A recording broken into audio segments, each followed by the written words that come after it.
وكان رسولا نبيا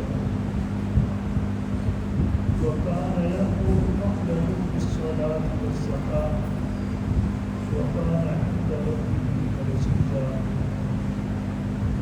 واذكر في الكتاب إدريس إنه كان صديقا نبيا ورفعناه مكانا عليا. وأنزل احترام گرامی المعزز حاضرین محفل، یہ چند آیات مبارکہ جن کی ابھی تلاوت اور سماعت کی سعادت حاصل کی ہے، سورہ مریم کی آیات ہیں۔ سورہ مریم کا درس ترجمہ تفسیر کا سلسلہ بالترتیب جاری ہے۔ آج کا درس آیت نمبر 54 سے ہوگا۔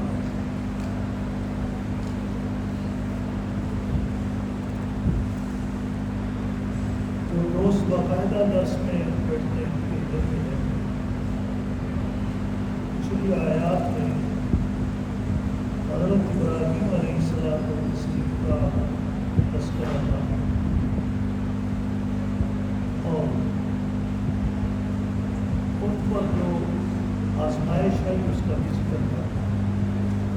ایسے تو ابراہیم علیہ السلام پر اللہ کی طرف سے بہت سی آزمائشیں آئی ہیں، جن کا ذکر سورہ بقرہ میں ہے، وَإِذِ ابْتَلَىٰ إِبْرَاهِيمَ بِكَلِمَاتٍ، کہ اللہ نے حضرت ابراہیم علیہ السلام کو کئی طریقے سے آزمایا اور وہ ہر آزمائش میں فَأَتَمَّهُ ثابت قدم ثابت ہوئے۔ ہر آزمائش میں، ہر امتحان میں انہوں نے پورے نمبر حاصل کیے۔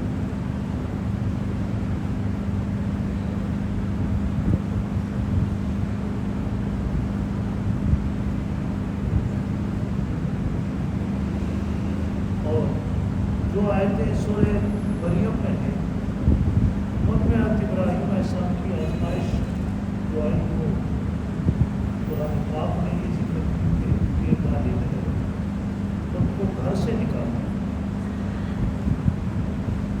گھر انسان کے لیے ایک شیلٹر ہوتا ہے تاکہ وہاں باہر سے تھک ہار کے آتا ہے، گھر میں آرام کرتا ہے، سکون کرتا ہے۔ پھر اکیلے نہیں تھے، بیوی کے ساتھ تھے، جس کے ساتھ وائف بھی ہو اس کو گھر سے نکال دیا جائے تو کتنی بڑی پریشانی ہے۔ لیکن حضرت ابراہیم علیہ السلام کو تسلیم اس آزمائش کے اندر بھی ثابت قدم ثابت ہوئے، گھر سے نکلے۔ اللہ نے ان کے لیے آگے راستے بنائے، راستے کھولے اور انہوں نے اللہ سے چند دعائیں کی تھی۔ اللہ پاک نے وہ دعائیں بھی قبول فرمائی، جن میں ایک دعا تھی ایک صالح اولاد کی، اللہ پاک نے ان کو ایک صالح اولاد عطا فرمائی۔ اور پھر جب ہجرت کر کے فلسطین کے علاقے میں گئے، وہاں اللہ تبارک و تعالیٰ نے ہر قسم کی نعمت سے ان کو نوازا۔ اور ایک دعا حضرت ابراہیم علیہ السلام کی یہ تھی جس کو سورہ شعراء کے اندر ذکر کیا ہے کہ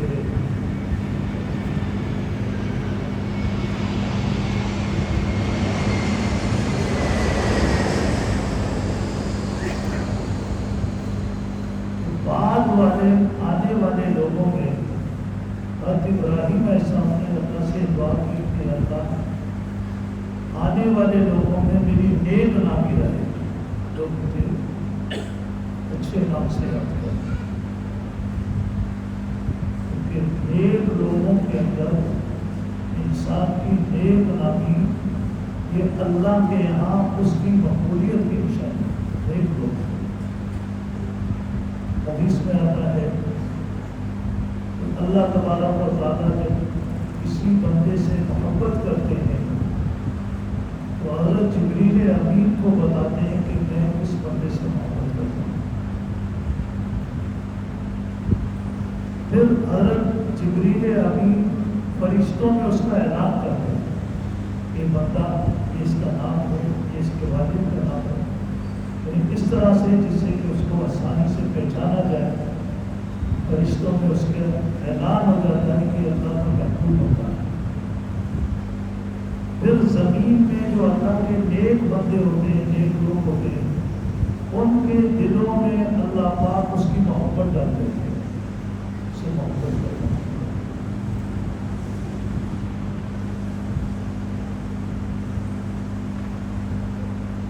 بخاری کی حدیث ہے کہ حضور اکرم صلی اللہ علیہ وسلم کے پاس سے ایک جنازہ لایا گیا، اس کی نماز جنازہ ہوئی، لوگوں نے اس کی تعریف کی،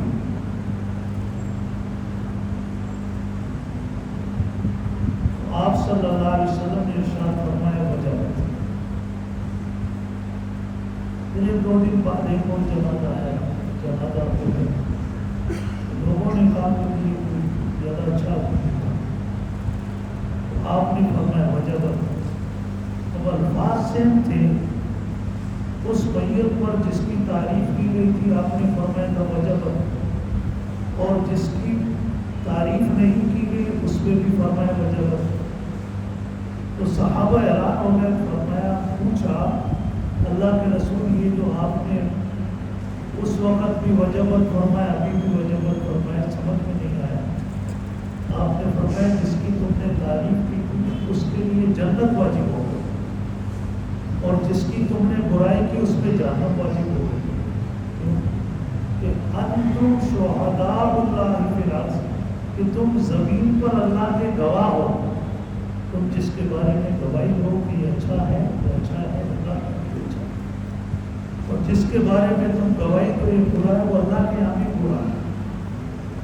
تو نیک لوگوں کے دلوں میں اللہ کی طرف سے انسان کی محبت ڈالی جاتی ہے، نیک نامی ڈالی جاتی ہے، یہ اس کے لیے اللہ کی طرف سے ایک اشارت ہے۔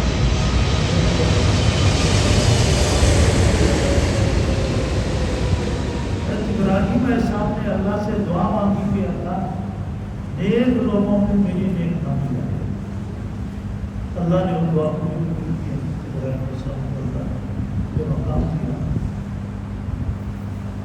آج کی جو ہے ہم نے بڑی اس میں ابراہیم علیہ السلام کے فرزند ارجمند حضرت اسماعیل علیہ السلام کا ذکر، وَاذْكُرْ فِي الْكِتَابِ اسماعیل، اسماعیل علیہ السلام و تسلیم کا تذکرہ بھی کریں، اِنَّهُ كَانَ صَادِقَ الْوَعْدِ، وہ وعدے کے سچے تھے۔ ویسے تو انسان اپنی زندگی میں بہت سے وعدے کرتا ہے اور بہت سے وعدوں کو نبھانے کی بھی کوشش کرتا ہے، لیکن ایسا کوئی وعدہ جس سے نبھانے میں انسان کو بہت تکلیف ہو، اس کو محض اس لیے نبھاتا ہے کہ میں وعدے کا سچا بنوں۔ اللہ کے یہاں اس کا بڑا مقام ہے۔ بات ابراہیم علیہ السلام کو تسلیم سے حضرت اسماعیل نے وعدہ کیا جائے،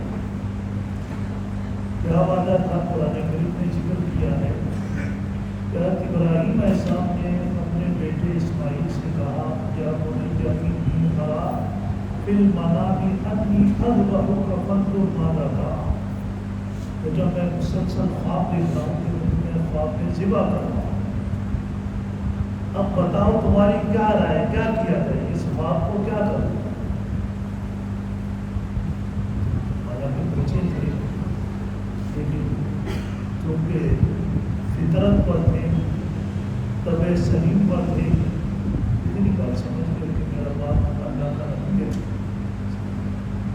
میرا باپ اللہ کا نبی کا خواب وہی ہوتا ہے۔ یہ چھوٹی موٹی صراط مستقیم پر آنے کے لیے چھوٹی چھوٹی باتیں سمجھنے کی صلاحیت ہونی چاہیے، اور اتنی بھی صلاحیت نہ ہو وہ بندہ کبھی راہ راست پہ آ نہیں سکتا۔ اتنی بات کہ میرا باپ اللہ کا نبی ہے اور نبی کا خواب وہی ہوتا ہے، تو فوراً سمجھ گئے اور کیا پوری الفاظ میں کہا یا ابت افعل ما تؤمر، یہ نہیں کہا کہ یا ابت افعل ما ترى، کہ ابا جو آپ خواب دیکھ رہے ہیں وہ کرنا، فرمایا ابا وہ کر جو تجھے اللہ کا حکم ہے. سمجھ گئے کہ باپ ہی ہے اور اللہ کا حکم ہے کہ اللہ نے ان کو حکم دیا ہے کہ بیٹے کو ذبح کرو.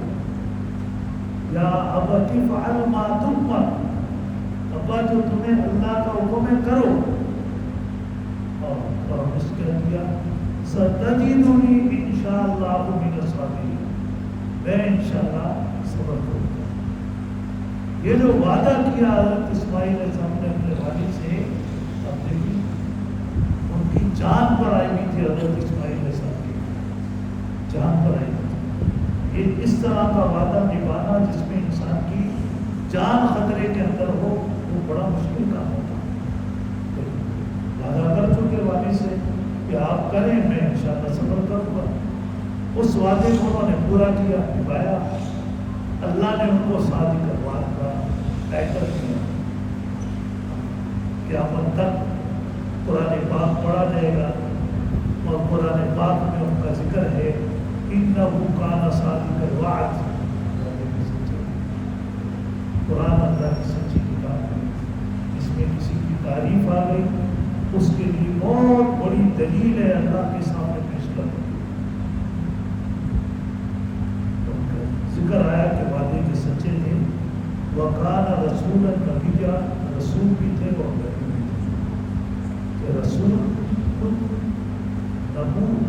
نبی سے اونچا مقام ہے، لیکن جب رسول کے بعد نبی آئے تو پھر یہ نبی نواز سے نہیں، یہ نبی ہے نبوت سے. اس کا معنی ہے بلند مقام کا. تو رسول تھے بلند مقام والے. بعض رسول وہ ہیں جن کو قرآن کریم میں اولو العزم کہا.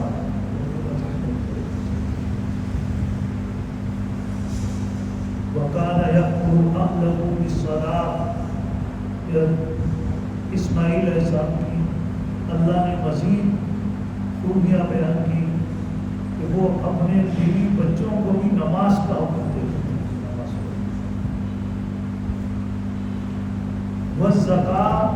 زکوٰۃ ادا کرنے کا حکم دیتے تھے. وَكَانَ عِندَ رَبِّهِ مَرْضِيًّا، اور اللہ کے یہاں بڑے پسندیدہ شمار ہوتے تھے. اللہ کے پسندیدہ انسان تھے اسماعیل علیہ السلام. یہ ساری باتیں قرآن پاک میں اللہ نے ہمیں بھی ارشاد فرمائی ہے. یا ایھا الذین آمنوا قوا انفسکم واہلیکم نارا. اے ایمان والو اپنے آپ کو اور اپنے بیوی بچوں کو جہنم کی آگ سے بچانے کی فکر کرو. بچاؤ. کیسے بچیں گے؟ ان اعمال پہ لائیں جن اعمال کی قرآن حدیث میں تحقیق کی گئی. حضور اکرم صلی اللہ علیہ وسلم نے ارشاد فرمایا کہ قیامت کے دن سب سے پہلا حساب اللہ کے حقوق میں نماز کے بارے میں ہوگا. جس کی نماز درست نکلے گی امید کی جائے گی کہ اس کے باقی اعمال بھی درست نکلیں گے. تو نماز کی طرف ہوگی. آپ سے سوال کیا گیا ای الاعمال افضل، اعمال میں سب سے افضل عمل کیا ہے؟ آپ نے فرمایا الصلاۃ لوقتہا، نماز کو اس کے مستحب وقت میں پڑھنا. بعد میں اکثر تو آدمی جو نماز پڑھتے نہیں، بعد میں جو نماز پڑھتے ہیں لیکن وقت کو ٹال دیتے ہیں. فجر میں ان کا وقت نکل جائے گا، سورج نکل آئے گا، نماز پڑھ رہا ہے. عصر کی نماز مغرب کے ساتھ پڑھ رہا ہے، مغرب کی نماز عشاء کے ٹائم اور عشاء کی نماز پڑھی نہیں پڑھی.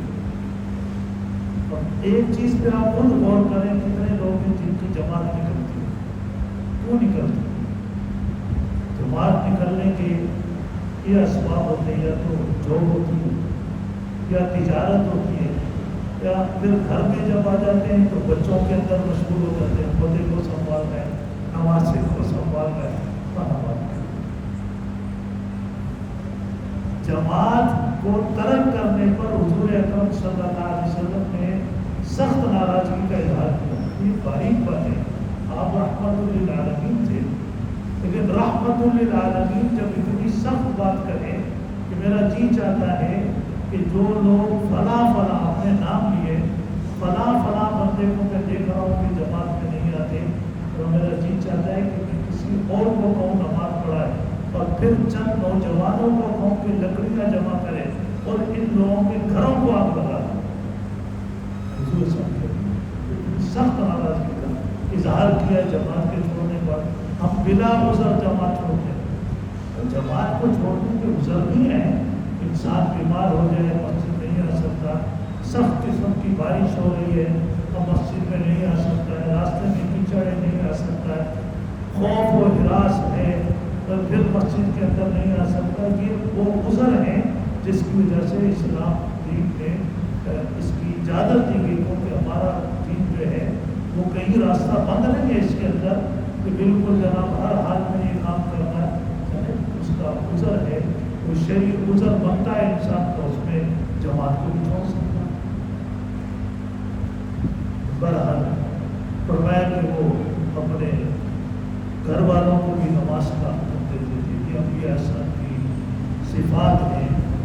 ہرقل نے جو ابو سفیان سے حضور اکرم صلی اللہ علیہ وسلم کے بارے میں چند سوالات کیے تھے، تو اس میں ایک سوال یہ تھا کہ وہ تمہیں کس چیز کا حکم دیتے ہیں؟ اس نے کہا کہ وہ ہمیں حکم دیتے ہیں کہ ہم بت پرستی نہ کریں، بت پرستی سے منع کرتے ہیں، ہمیں نماز پڑھنے کا حکم دیتے ہیں، ہمیں پاک دامن رہنے کا حکم دیتے ہیں، پاک دامن رہنے۔ ہرقل نے ساری باتیں ابو سفیان کی سننے کے بعد آخر میں ایک ایک بات کو اس نے دوبارہ ریپیٹ کیا، کہا کہ میں نے تم سے یہ سوال کیا، تم نے یہ جواب دیا، یہ سوال کیا، یہ جواب دیا، اور آگے سے یہی کہتا تھا کہ یہ باتیں انبیاء علیہ الصلوۃ والتسلیم کی صفات ہیں جو باتیں تم کر رہے ہو۔ اور اس بات پر بھی اس نے کہا کہ انبیاء السلام کی یہ صفات ہیں کہ وہ جب بھی کسی قوم میں آتے ہیں لوگوں کو بت پرستی سے منع کرتے ہیں، ایک اللہ کی عبادت کا حکم دیتے ہیں، پاک دامن رہنے کا حکم دیتے ہیں، حلال کھانے کا حکم دیتے ہیں۔ یہ انبیاء السلام تو اسماعیل صاحب نے بتایا کہ وہ یہ وَكَانَ يَأْمُرُ أَهْلَهُ بِالصَّلَاةِ، اپنے گھر والوں کو نماز کا حکم دیتے، زکوٰۃ کا حکم دیتے۔ آگے فرمایا وَاذْكُرْ فِي الْكِتَابِ إِدْرِيسَ، حضرت ادریس کا ذکر۔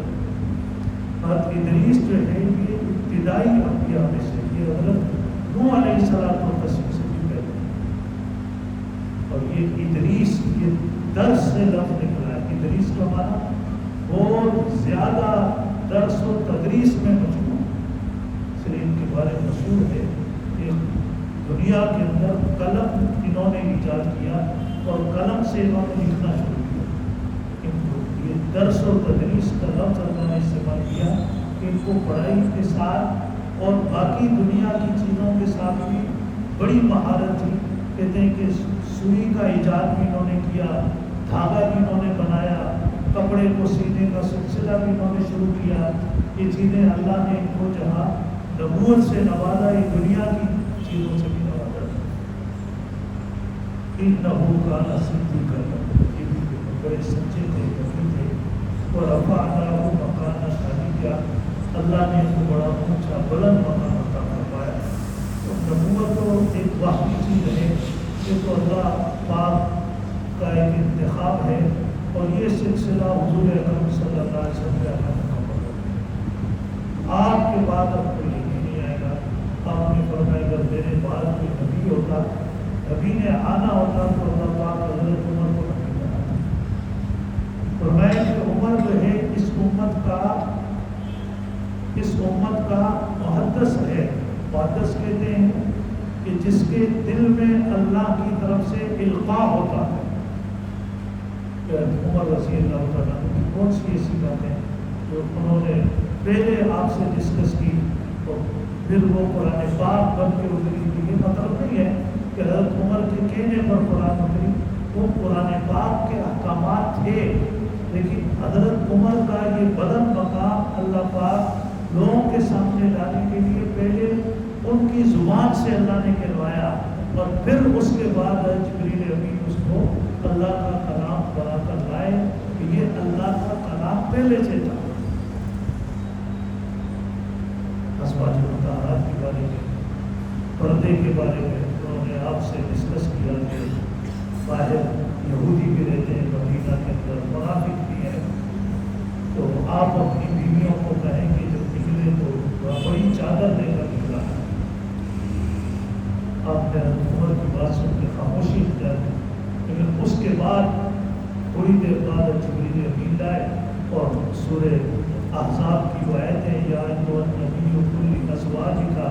وبناتك ونساء المؤمنین یدنین علیہن من جلابیبہن. قرآن کی آیتیں اتری کہ آپ اپنی بیویوں کو بھی اور ایمان والوں کی بیویوں کو بھی اور ایمان والوں کی بیٹیوں کو بھی حکم دے کہ جب باہر نکلے تو بڑی چادر لے کر آئے. اسی طریقے سے آپ صلی اللہ علیہ وسلم کے ساتھ جو قضا عمرے کے لیے حضرت عمر تشریف لے گئے.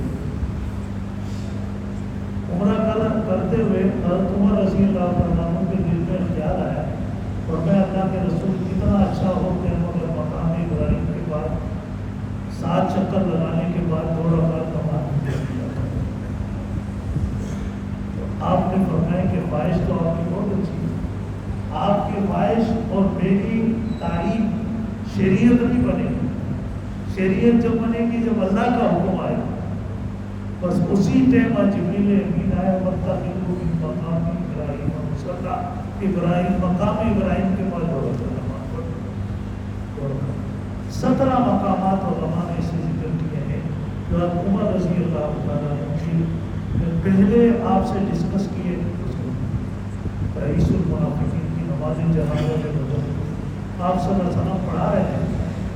حضرت عمر نے روکا کہ آپ نہ پڑھ. آپ نے فرمایا مجھے اللہ نے اختیار دیا ہے ان تستغفر لهم ام لم تستغفر لهم. مجھے اللہ نے اختیار دیا میں ان کی جنازہ پڑھاؤں یا نہ پڑھاؤں. حضرت عمر کا اللہ نے یہ بھی فرمایا کہ آپ 70 مرتبہ میں پڑھائیں گے کہ کام نہیں کروں گا. آپ نے فرمایا فائدہ ہوگا. آپ نے پڑھا دیا. لیکن اس کے بعد کیا ہوا؟ یہ آیت نازل ہو گئی جس میں اللہ نے حضور کو منع کر دیا کہ آئندہ آپ نے ان کی نماز جنازہ. اس کا بھی فائدہ ہوا جو آپ نے پڑھائی. آئندہ منع حضرت عمر کی میں نے ابھی آپ کو بتایا کہ حضرت عمر رضی اللہ تعالیٰ عنہ ایسا نہیں کہ جو انہوں نے کہا تو قرآن پڑھتے ہیں. وہ پہلے قرآن تھا لیکن یہ اللہ نے ان کا مقام لوگوں پر ظاہر کرنے کے لیے کہ ان کا مقام کیا ہے کہ ان کی قلب کی جو بصیرت ہے کتنی ان پہ دل کی روشنی ہے. دل کتنا منور ہے کہ آیت اترنے سے پہلے اس کی تجلیات ان کے دل کے اوپر اپنی روشنیاں ڈالتی. حضور اکرم صلی اللہ علیہ وسلم نے جو فرمایا کہ فائدہ ہوا تو فائدہ اس کا یہ ہوا کہ جب تک یہ رئیس المنافق جس کا نام عبداللہ بن ابی بن سلول تھا جب تک یہ زندہ تھا تو مدینہ کا تہائی حصہ جو ہے وہ منافق تھا. تہائی حصہ. یہ رزلٹ آیا تھا جنگ احد کے موقع پر جب آپ صلی اللہ علیہ وسلم مدینہ منورہ سے نکلے تھے.